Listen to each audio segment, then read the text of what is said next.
This is from Likkutei Sichos Chelik Yud Ches, the third Sicha for Parshat Balak.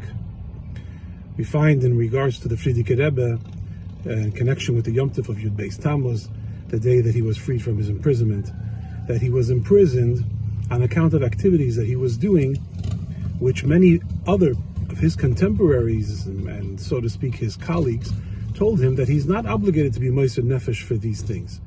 That these are important matters, but not something that he needs to be willing and ready to give up his life for, not something that he needs to fight to the death for. And yet the Likkutei Rebbe ignored these protests, and he went along his way, actually nearly giving up his life for these issues, for these matters of Yiddishkeit. And the Rebbe learns a lesson from this, that not every question, not every protest warrants a response, and that sometimes you need to have the wisdom to realize that the question that a person is asking is not really the person is not on a quest for an answer, but rather the person is on a quest to cancel the issue at hand. So, for example, when a person says, "Can you explain why you think that this needs to be ad kedei Mesidus Nefesh?" Not really looking for an answer, but rather looking for a way out of the Mesidus Nefesh, and therefore it's not necessary and it's not constructive to start getting into an answer and a question and a counter answer and a counter question. Rather, just leave it alone and continue with the determination and the dedication to the subject. And the connection to the Parsha is very clear.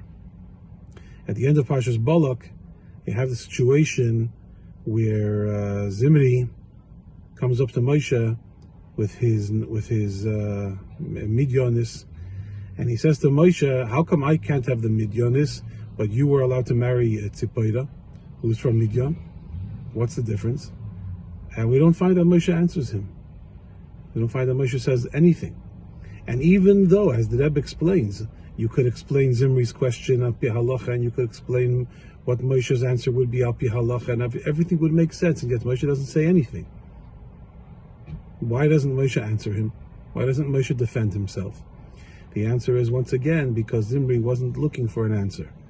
Zimri was asking a question full of chutzpah, looking to gain permission for himself and to justify for himself what he wanted to do, which was to marry this Midyanis.